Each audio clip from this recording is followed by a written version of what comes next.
नमस्कार प्रिय मित्रों, मैं अभिनेश आप सबके बीच में पुनः एक नए टॉपिक के साथ आप सभी का स्वागत करता हूं अपने चैनल पर। जैसा कि आप देख पा रहे हैं, जो मोस्ट टॉपिक कहें जैसे वो क्या होगा, इकोलॉजी। आज की जो क्लास रहेगी इकोलॉजी के बारे में रहेगी। क्लास को जानने से पहले हम प्रयास करते हैं कि इकोलॉजी है क्या। भाई किसी भी चीज को पढ़ने से पहले उसके बारे में हम जाने आखिरकार वो चीज है क्या, तो जानने का प्रयास करते हैं। माना कि ये कोई जीव है, इस जीव का वातावरण के साथ, किसी भी जीव का उसके वातावरण के साथ जो भी अंतर संबंध होगा या इंटरेक्शन होगा, मतलब हमारे कहने का ये है कि पूरे दिन हम अपने सजीव पदार्थों पर, निर्जीव पदार्थों पर जैसे चलते हैं, मतलब हमारे चारों ओर सराउंडिंग में जो भी है वो पर्यावरण है। उस पर्यावरण से हम क्या करते हैं, पूरी जिंदगी को रिलेट करते हैं, एक दूसरे के साथ अंतर संबंध बनाते हैं। तो मित्रों, जीवों का जो वातावरण के साथ जो संबंध होगा, जो तालमेल बैठेगा, उसी संबंध और उसी तालमेल को हम क्या नाम देंगे, उसी को हम नाम देंगे पारिस्थितिकी या इकोलॉजी कहेंगे। सिंपल वे में यदि इसी बात को हम कहें तो हम कहेंगे कि किसी भी जंतु का उसके वातावरण के साथ जो संबंध होता है उसे हम क्या बोलते हैं, इकोलॉजी। मतलब किसी भी जीव का उसके वातावरण के साथ जो भी संबंध चलेगा उसे हम क्या नाम देंगे, एक बायोलॉजिकल भाषा में उसे हम क्या बोलेंगे, पारिस्थितिकी या इकोलॉजी बोलेंगे। देखिएगा कैसे कैसे विकास हुआ। इस प्रकार से हमारी बॉडी का फॉर्मेट तैयार होता है। तो पहले सेल बनती है, सेल से ऊतक बनते हैं, ऊतक से अंग बनते हैं। इस प्रकार से हमारी बॉडी का ऑर्गेनाइजेशन होता है। ठीक इसी प्रकार से पहले एक क्या रहेगा, ऑर्गेनिज्म, जीव रहेगा। जब बहुत सारे जीव एक इकाई क्षेत्र में, एक पर्टिकुलर एरिया में पाए जाएंगे तो उसे क्या बोल देंगे, उस एरिया की जनसंख्या बोल देंगे या पॉपुलेशन बोल देंगे। मतलब हम कह सकते हैं कि प्रत्येक किसी भी इकाई क्षेत्र में या किसी भी पर्टिकुलर एरिया में पाए जाने वाले जीवों की संख्या को हम क्या बोलेंगे, उस क्षेत्र की जनसंख्या बोलेंगे। अब ये जनसंख्या आगे चल के अपनी अपनी क्या बनाएगी, कम्युनिटी बनाएगी, अपना अपना क्या बनाएगी, समुदाय बनाएगी, समुदाय बनाएगी। और समुदाय आगे मिलकर के क्या बना देंगे, एक बायोम बना देंगे, और बायोम मिलकर के पूरा जैव मंडल, बायोस्फीयर बना देगा। मतलब हमने आपको बताया कि इकोलॉजी में हम कहां से कहां तक जानने का प्रयास करेंगे, इसकी बेसिक यूनिट क्या है। तो हम कह सकते हैं कि इकोलॉजी की जो बेसिक इकाई है या बेसिक यूनिट है वो क्या है, ऑर्गेनिज्म। भाई हम पहले एक जीव की बात करेंगे, इसके बाद जीव के बाद जनसंख्या की बात करेंगे, फिर समुदाय की बात करेंगे, इसके बाद जैव मंडल की बात करेंगे। इतनी बात क्लियर रही होगी। आगे देखें, अगर हमने इकोलॉजी को पढ़ लिया है तो इसके बाद मन में ये बात जानने की जिज्ञासा होती है कि इकोलॉजी के बारे में बताया किसने। तो इकोलॉजी के बारे में सबसे पहले बताया हीकल और एक साइंटिस्ट रीटर। अगर ऑप्शन में हीकल है तो हीकल लगाइएगा, अर्नेस्ट हीकल। अगर हीकल नहीं है तो क्या लगाइएगा, रीटर लगाइएगा। दोनों ऑप्शन आपको नहीं देखने को मिलेंगे। मुख्यतः दो में से एक ही देखने को मिलता है, और दो में से जो एक देखने को मिले उसे आप क्या करेंगे, टिक करेंगे। मोस्टली क्या होते हैं, रीटर देखने को मिलता है। यदि आपसे पूछा जाए कि फादर ऑफ इकोलॉजी किसे कहा जाता है तो आप तुरंत नाम लेंगे क्या, अलेक्जेंडर वान हम्बोल्ट। ध्यान करने योग्य बात बिल्कुल एकदम कि अगर आपसे फादर पूछेगा तो आप अलेक्जेंडर वान हम्बोल्ट बोलेंगे, लेकिन अगर इंडियन फादर पूछेगा तो आप प्रोफेसर रामदेव मिश्रा का नाम लेंगे। आपसे कहेगा भारतीय पारिस्थितिकी का जनक किसे कहा जाता है या फादर ऑफ इंडियन इकोलॉजी किसे कहा जाता है, तो आपका आंसर बदलेगा और आप कहेंगे प्रोफेसर रामदेव मिश्रा जी को कहा जाता है। लेकिन यदि आपसे पूछे कि फादर ऑफ इकोलॉजी इंडियन शब्द का उपयोग ना करे, भारतीय शब्द का उपयोग ना करे, तो आप क्या लगा देंगे, अलेक्जेंडर वान हम्बोल्ट लगा देंगे। इसी के साथ साथ कभी कभी ऐसा क्वेश्चन भी पूछ सकता है कि फादर ऑफ प्लांट इकोलॉजी, पौधों में इकोलॉजी का फादर किसे कहा जाता है, तो आप किसका नाम लेंगे, एल्टन का नाम लेंगे। एल्डर एक अच्छे साइंटिस्ट थे। इन्होंने हमारी इकोलॉजी में पिरामिड की विचारधारा को बताया कि पिरामिड क्या होते हैं, और इन्हीं के नाम पर बाद में पिरामिडों को एल्टोनियन पिरामिड भी कहा गया, क्योंकि एल्डर साहब ने इसके बारे में बताया था। तो आगे इन चीजों से आपको हम रूबरू करवाते हैं। आगे देखें इकोलॉजी। इकोलॉजी को दो पार्टों में बांटा गया। एक तो बांटा गया आटो इकोलॉजी और एक सिन इकोलॉजी। क्या रहेगा? एक आटो इकोलॉजी और एक सिन इकोलॉजी, दो पार्टों में बांटा गया। एक को बोलेंगे स्वपारिस्थितिकी और एक को बोलेंगे समपारिस्थितिकी। स्व से क्या मतलब हो रहा है? स्वयं। मतलब क्या है? किसी भी स्टडी कहते हैं, हम कहते हैं स्टडी। किसकी स्टडी? किसी भी सिंगल जीव की, किसी भी सिंगल ऑर्गेनिज्म की स्टडी यदि उसकी पॉपुलेशन से उसके एनवायरमेंट से, कह सकते हैं कि किसी भी सिंगल स्पीसीज, किसी भी एक सिंगल जाति का अगर हम उसके वातावरण के साथ अध्ययन करेंगे तो उसे हम क्या बोलेंगे? स्वपारिस्थितिकी या ऑटो इकोलॉजी बोलेंगे। मतलब किसी भी एक जाति का उसके वातावरण के साथ जो अंतर संबंध होगा उसे हम क्या बोलेंगे? स्वपारिस्थितिकी या ऑटो इकोलॉजी बोलेंगे। इसी के साथ साथ यदि हम किसी पॉपुलेशन का, किसी जनसंख्या का या किसी कम्युनिटी का उसके एनवायरमेंट के साथ यदि क्या करेंगे? स्टडी करेंगे तो उसे हम नाम देंगे क्या? समपारिस्थितिकी। डिफरेंस कुछ नहीं है मित्रों, केवल बात इतनी जाननी है कि ऑटो की बात करेगा तो सिंगल स्पीसीज का वातावरण के साथ जो इंटरेक्शन होगा उसे क्या बोलेंगे? ऑटो इकोलॉजी बोलेंगे। लेकिन अगर पॉपुलेशन और कम्युनिटी का उसके एनवायरमेंट के साथ अंतर संबंध की हम अध्ययन कर रहे हैं तो उसे हम क्या बोलेंगे? समपारिस्थितिकी बोलेंगे। इतनी बात क्लियर है।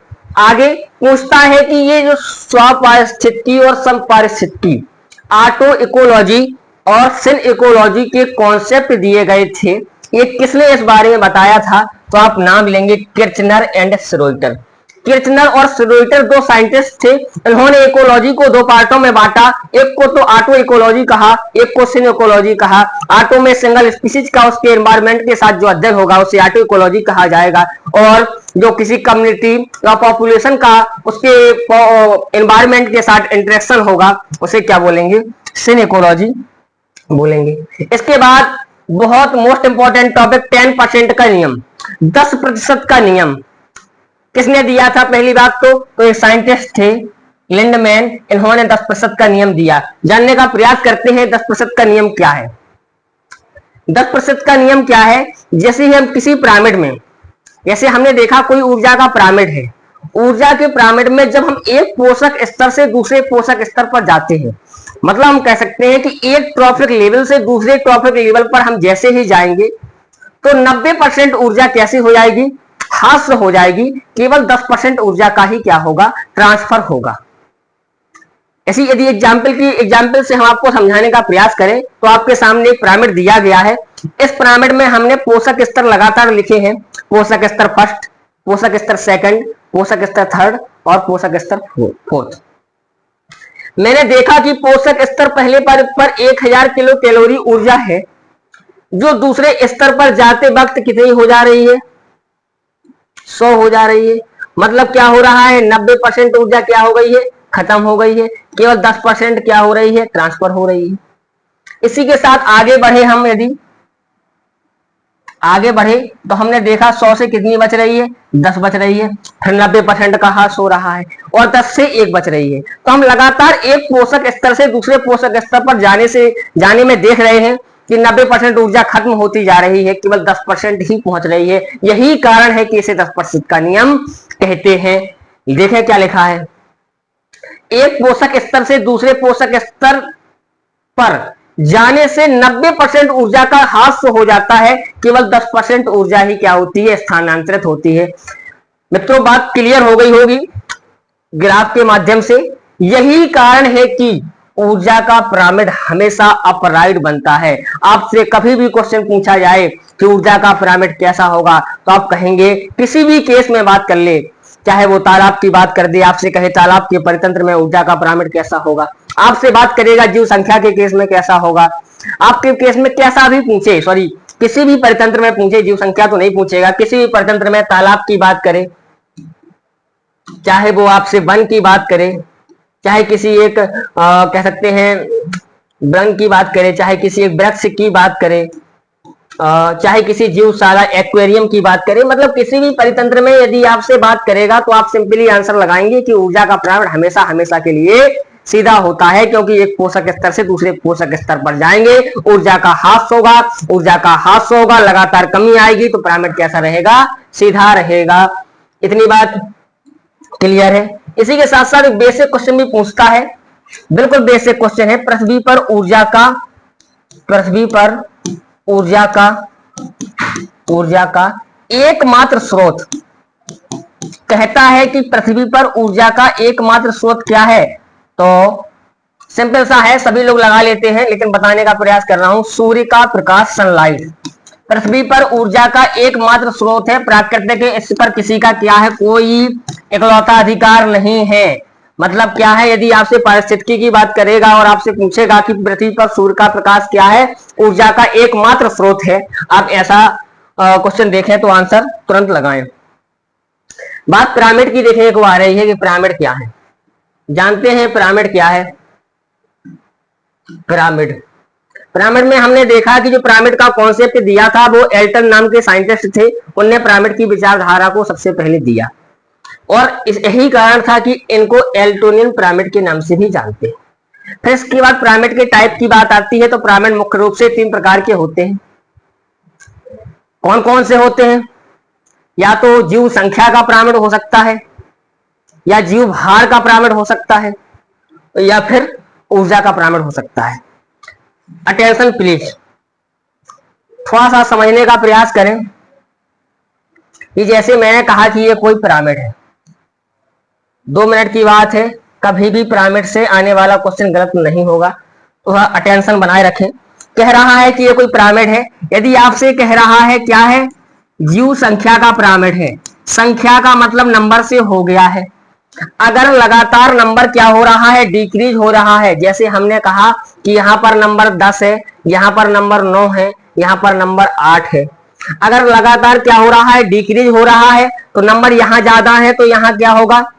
वजन जो होगा, वजन भी कह सकते हैं या संख्या कह सकते हैं, संख्या ज्यादा है। संख्या ज्यादा है तो नीचे वाला भाग क्या होगा? ज्यादा होगा, तो क्या होगा? पिरामिड सीधा बना रहेगा। लेकिन यदि मैं इसका रिवर्स करने का प्रयास करूं, किसी भी केस में हो, यदि मैं इसको पलटने का प्रयास करूं, अगर मुझे संख्या कुछ ऐसी देखने को मिल रही है कि ऐसी देखने को मिल जाए 10, 9, 8, तो इस केस में पिरामिड अपने आप क्या होगा? उल्टा होगा।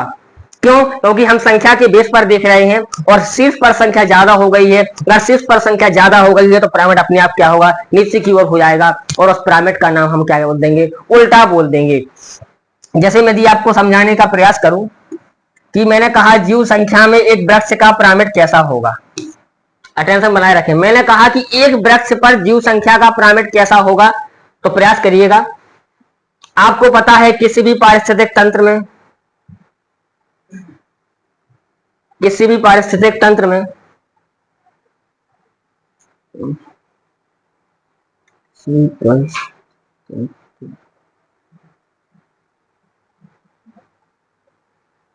किसी भी पारिस्थितिक तंत्र में 3 चीजें होती हैं। 3 कौन? एक तो उत्पादक होते हैं। उत्पादक मतलब क्या? बनाने वाले, क्या? खाना बनाने वाले। उपभोक्ता मतलब खाने वाले, और अपघटक मतलब क्या होने वाले? सफाई कर्मी या स्कैवेंजर कह सकते हैं। तो वृक्ष में उत्पादक कौन होगा? वृक्ष होगा। लेकिन उत्पादकों की तुलना में उपभोक्ताओं की संख्या ज्यादा होगी या कम होगी, आपसे पूछ रहे हैं। एक पौधे पर, एक वृक्ष पर चिड़ियों की संख्या और चिड़ियों के अतिरिक्त अन्य कीटों की संख्या ज्यादा होगी। तो मैंने कहा उत्पादक तो संख्या में एक है, लेकिन ये संख्या हजारों तक पहुंच सकती है, और ये और भी बढ़ सकती है। तो आप वृक्ष के केस में ये सिंपली तरीके से कह सकते हैं कि संख्या बढ़ रही है, शीर्ष पर संख्या ज्यादा हो रही है, तो वृक्ष का पिरामिड कैसा होगा? उल्टा होगा। ये आप समझ गए होंगे। इसी के साथ साथ हम अगर आपसे बात करें ऊर्जा का पिरामिड, हम आपको बता चुके हैं। अगर हम जैव भार की बात करें, अगर हम आपसे जीव संख्या में एक पिरामिड और देख लें, सॉरी, जीव संख्या में यदि हम तालाब की बात करें, जीव संख्या में हमने कहा तालाब है, तो तालाब में आपने देखा कि क्या होंगे, जो उत्पादक कौन होगा, काई होगी, शैवाल क्या होंगे, उत्पादक होंगे। तो शैवालों की संख्या ज्यादा होगी छोटी मछलियों और बड़ी मछलियों से, तो पिरामिड कैसा रहेगा तालाब के केस में, सीधा रहेगा। अरे सिंपल सी बात है, क्योंकि हमें नंबर से मतलब है। अगर नंबर से मतलब है तो शैवालों की संख्या क्या होगी, बहुत ज्यादा होगी। किसके कंपैरिजन में, जो उस पर पाए जाने वाले क्या हैं, कीट हो गए, कीट के अतिरिक्त पाए जाने वाली छोटी मछली और बड़ी मछली हो गई। लेकिन यदि हम इसी तालाब का पिरामिड, इसी तालाब का पिरामिड अगर हम जीव संख्या के आधार पर देखें, किसके आधार पर, जीव सॉरी जीव संख्या के आधार पर देखें, सॉरी फिर से वही, जीव भार के आधार पर। अब भार की बात हो रही है, वजन की बात हो रही है। यदि वजन की बात हो रही है तो क्या होगा, जैसे हमने कहा कि तालाब में जो नीचे शैवाल रहे होंगे, शैवाल के बाद छोटी मछली और बड़ी मछली रही होंगी, तो मछलियों का वजन क्या हो रहा, वो बढ़ रहा होगा। तो वजन की दृष्टि से, अगर भार की दृष्टि से बात करें, तो यहाँ पर जो तालाब का पिरामिड सीधा था, वो जैव भार के केस में कैसा हो जाएगा, उल्टा हो जाएगा। समझने का प्रयास करें, बहुत सिंपल चीज है। ऊर्जा का पिरामिड हम आपको बिल्कुल नहीं बताएंगे, बता चुके हैं कि हमेशा हर केस में उल्टा होगा, क्योंकि लैंडमैन साहब बता चुके हैं कि एक पोषक स्तर से दूसरे पोषक स्तर पर जाने पर 90% ऊर्जा का हास हो जाता है, केवल 10% ऊर्जा ही स्थानांतरित होती है। इसके साथ साथ आपके सामने लिखा है पारिस्थितिक तंत्र, इकोसिस्टम। कोई भी इकोसिस्टम हो, प्रत्येक इकोसिस्टम दो घटकों से मिलकर दो कंपोनेंट होते हैं। पहला कंपोनेंट होता है जैविक घटक और दूसरा होता है अजैविक घटक। तो आपसे मोस्ट ऑफ द क्वेश्चन पूछा जाने वाला होता है कि पारिस्थितिक तंत्र शब्द का प्रयोग किसने किया, तो आप कहेंगे एजी टेंसले साहब ने क्या दिया, पारिस्थितिक तंत्र शब्द का उपयोग किया। याद करने योग्य पॉइंट है, याद रखिएगा, बहुत से एग्जामों में पूछा गया क्वेश्चन। तंत्र क्या है, दो घटकों से मिला है, एक तो जैविक घटक होंगे और एक अजैविक घटक होंगे। बायोटेक कंपोनेंट होंगे और एबायोटिक कंपोनेंट होंगे। बायोटेक कंपोनेंट में आपके प्रोड्यूसर उत्पादक रहेंगे, कंज्यूमर उपभोक्ता रहेंगे, डीकंपोजर आप घटक रहेंगे। उपभोक्ताओं को प्राथमिक उपभोक्ता, द्वितीयक उपभोक्ता और तृतीयक उपभोक्ता इस प्रकार से बांट सकते हैं। प्राथमिक उपभोक्ता से मेरा मतलब ये होगा कि वे जीव जो सीधे क्या रहते हैं, उत्पादकों पर निर्भर रहते हैं। जैसे हम खरगोश की बात करें, जैसे हम बकरी की बात करें, सीधी घास खा रही है, मतलब सीधे उत्पादकों पर निर्भर है, तो उन्हें हम प्राथमिक उपभोक्ता कहेंगे। जबकि जो दूसरे वाले होंगे, ये प्राथमिक पर निर्भर रहेंगे और तीसरे वाले कैसे रहेंगे, दूसरे पर निर्भर रहेंगे। इस प्रकार से इनको तीन भागों में बांटा गया। इसमें बात करें अजैविक घटक में, तो कुछ अकार्बनिक पदार्थ जैसे कुछ तत्व हो गए। तत्व में आपका कार्बन, हाइड्रोजन, ऑक्सीजन हो गया, CHON हो गया। कार्बनिक में बात कर लें, कभी आपके क्या हो गए, जैसे प्रोटीन्स वगैरह हो गए, थोड़ी बहुत प्रोटीन्स हो गए, ठीक है, एंजाइम्स हो गए। इस प्रकार के कार्बनिक तत्व भी आपको देखने को मिल सकते हैं। ठीक, इसी के साथ साथ अजैविक कारक में आपसे हम कहें कि लाइट हो सकती है, लाइट हो सकती है, CO2 हो सकती है, ये भी फैक्टर इसके हो सकते हैं। तो मतलब मेरे कहने का मतलब केवल इतना है आपको बताना कि कोई भी इकोसिस्टम केवल दो कंपोनेंट से मिलकर बना होगा। पहला जो कंपोनेंट होगा उसे हम बायोटिक कंपोनेंट कहेंगे और दूसरा जो कंपोनेंट होगा उसे हम एबायोटिक कंपोनेंट कहेंगे। जैविक घटक और अजैविक घटक, जैविक घटकों में केवल तीन लोग आते हैं, एक तो प्रोड्यूसर जिसे उत्पादक होंगे, उपभोक्ता होंगे और अपघटक होंगे। उत्पादक क्या करेंगे, प्रकाश संश्लेषण, फोटोसिंथेसिस की प्रोसेस द्वारा CO2 और H2O का उपयोग करके सनलाइट और क्लोरोफिल की प्रेजेंस में खाना को बनाएंगे। मतलब प्रकाश संश्लेषण की क्रिया जिन जीवों में होगी उत्पादक का कार्य करेंगे, और जो क्या होंगे, उत्पादकों पर निर्भर रहेंगे, उन्हें हम उपभोक्ता कहेंगे। जैसे हम आपको बताने का प्रयास करें, प्रोड्यूसर, उत्पादक,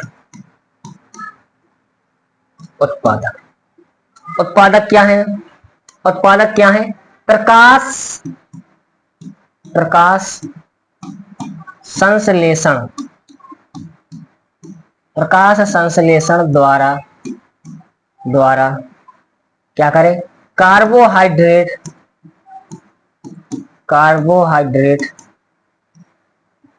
बनाने वाले जीव क्या कहलाएंगे? जीव उत्पादक कहलाएंगे। क्या कहलाएंगे? उत्पादक कहलाते हैं। क्लियर हो गया? किस प्रकार से बनाएंगे?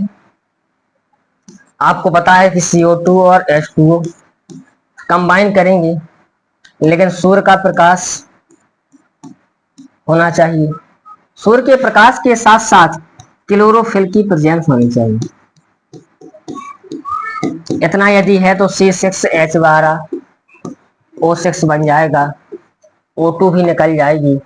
और बेहद इंपॉर्टेंट बात ये भी है, बता दें यहाँ पर, जो O2 लिबरेट होती है, निकलती है, वो कहाँ से निकलती है? H2O से निकलती है, ना कि CO2 से निकलती है। ये बात आपको याद रखनी है।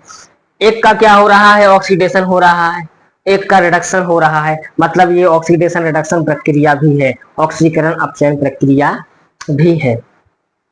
इसके बाद हम उपभोक्ता की बात करेंगे। उपभोक्ता की बात करेंगे। उपभोक्ता क्या है? वे जीव जो उत्पादकों पर निर्भर रहेंगे।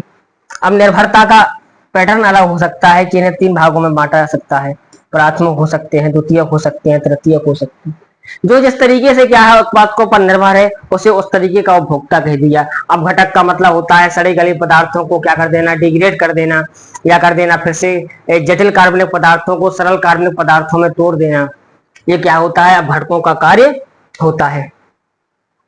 कुछ डे दिखाए गए हैं स्लाइड पर, वेरी वेरी इंपॉर्टेंट डे है, आसान, कई एग्जामों में पूछे गए और पूछे जाने की संभावना की दृष्टि से आपके सामने कुछ दिवस दिखाए गए हैं। आइए देखते हैं। पहला दिवस आपके सामने लिखा है वर्ल्ड एनवायरमेंट डे, विश्व पर्यावरण दिवस। अभी हाल ही में गुजरा हुआ है, 5 जून को विश्व पर्यावरण दिवस मनाया जाता है। दूसरा आपके सामने है वर्ल्ड अर्थ डे, विश्व पृथ्वी दिवस कब मनाया जाता है? पृथ्वी दिवस 22 अप्रैल को मनाया जाता है। पासे पृथ्वी, पासे अप्रैल आ रहा है, पा रहा है, बस आपको डेट ध्यान रखनी है। इसी के साथ साथ जैव विविधता दिवस कब मनाया जाता है? तो 22 मई को जैव विविधता दिवस मनाया जाता है। ओजोन डे 16 सितंबर को ओजोन दिवस के रूप में मनाया जाता है। ओजोन क्या है? ऑक्सीजन का एक अपर रूप है, एलोट्रॉप है। जो ओजोन है वो ऑक्सीजन का क्या है? अपर रूप है। अब ओजोन के बारे में आपसे कई बातें पूछी जाती हैं कि ओजोन छिद्र कहाँ देखा जाता है, तो आप कहेंगे अंटार्कटिका के दक्षिणी ध्रुव पर हमें क्या देखा गया? ओजोन छिद्र देखने को मिला। ओजोन परत को डिग्रेड कौन कर रहा है? पतला कौन कर रहा है? तो आप कहेंगे क्लोरोफ्लोरोकार्बन। बात ये भी आती है कि क्लोरोफ्लोरोकार्बन कहां से आता है, तो आप कहेंगे कि रेफ्रिजरेटर जो होते हैं, फ्रिज होते हैं, एसी होते हैं, इन चीजों से निकलने वाली जो गैस होती है उसे हम क्या बोलेंगे? CFC बोलेंगे।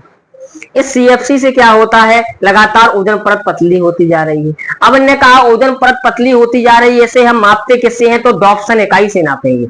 ओजोन परत का जो मेजर होता है वो डॉप्सन यूनिट होता है। और कहां देखा गया? अंटार्कटिका में देखा गया। उससे ज्यादा इंपॉर्टेंट है किस ध्रुव पर देखा गया, तो आप कहेंगे अंटार्कटिका में जो ओजोन का छिद्र देखा गया वो साउथ पोल पर देखा गया, दक्षिणी ध्रुव पर देखा गया। डॉप्सन इकाई इसके मापने की इकाई होती है। ऑक्सीजन का अपर रूप है। क्लोरीन क्या कर देता है? डिग्रेड करने का काम कर देता है। और 16 सितंबर, इसी के साथ साथ एक और याद बात आ रही है, मोनोट्रियल प्रोटोकॉल। इस ओजोन परत का जब क्या हो रहा था? क्षय हो रहा था, तो इसके क्षरण को रोकने के लिए एक प्रोटोकॉल बनाया गया। उस प्रोटोकॉल का जो नाम रखा गया वो क्या रखा गया? मोनोट्रियल प्रोटोकॉल रखा गया। क्या नाम रखा गया? मोनोट्रियल प्रोटोकॉल। तो आपसे पूछता है कि मोनोट्रियल प्रोटोकॉल किससे संबंधित है, तो आप कहेंगे ओजोन परत के संरक्षण से संबंधित है। मोनोट्रियल प्रोटोकॉल कब आया था? 1987 में आया था। 1987 में मोनोट्रियल प्रोटोकॉल देखने को मिला। किससे देखने को मिला? ओजोन परत के कंजर्वेशन से, ओजोन परत के संरक्षण से देखने को मिला। इतनी बात क्लियर है। वर्ल्ड पॉपुलेशन डे, विश्व जनसंख्या दिवस 11 जुलाई को विश्व जनसंख्या दिवस के रूप में मनाया जाता है। वर्ल्ड हेल्थ डे, विश्व स्वास्थ्य दिवस कब मनाया जाता है? 7 अप्रैल को स्वास्थ्य दिवस के रूप में मनाया जाता है। स्वास्थ्य का मतलब होता है कि ऐसा नहीं है कि आपको कोई रोग नहीं है, अब्सेंस ऑफ डिसीज, हेल्थ बोल दें हम, रोगों का ना पाया जाना, आप हेल्थ नहीं है, आपका मानसिक रूप से, शारीरिक रूप से, सामाजिक रूप से वेल बीइंग होना जरूरी है, तभी हम आपको क्या बोलेंगे? स्वस्थ बोलेंगे। प्रोजेक्ट टाइगर, टाइगर प्रोजेक्ट भी लाया गया। कब लाया गया? जब लगातार क्या हो रही थी, टाइगरों की संख्या कम हो रही थी, तो इसके लिए एक प्रोजेक्ट लाया गया। इसकी शुरुआत 1 अप्रैल 1971 से होती है। JFM, JFM का जो पूरा नाम होगा ज्वाइंट फॉरेस्ट मैनेजमेंट, JFM 1980 में शुरुआत हुई। फॉरेस्ट में लगातार क्या हो रहा था? वनों का क्षरण हो रहा था। इसके लिए क्या हुआ? एक मैनेजमेंट बनाया गया, जिसे JFM कहा गया। इसी के साथ आपके सामने Bhopal gas tragedy, Bhopal gas त्रासदी, बहुत बड़ी घटना थी भोपाल गैस त्रासदी। उसमें क्या हुआ था? भोपाल गैस त्रासदी में किसी कारणवश 2 से 3 दिसंबर 1984, क्यों कहा जाता है? 2 डेटों का जिक्र इसलिए है क्योंकि मध्य रात्रि की घटना है ये। कब घटना है? मध्य रात्रि में घटना हो जाती है 2 से 3 दिसंबर को, तो डेट कंफर्म नहीं हो पाती है, तो 2 भी बोलते हैं, 3 भी बोलते हैं। 1984 की घटना है। भोपाल में यूनाइटेड कार्बेटेड लिमिटेड एक कंपनी थी, जिसमें क्या होता है? मध्य रात्रि को MIC, मिथाइल आइसोसाइनाइड गैस निकल जाती है। गैस के निकलने से क्या होता है? उस फैक्ट्री में करने वाले काफी संख्या में लोग क्या हुए थे? मर गए थे। और लगातार कई वर्षों तक देखा गया कि अपंग लोग, हाथ से पैर से विकलांग भी देखे गए। बहुत बड़ा हादसा था।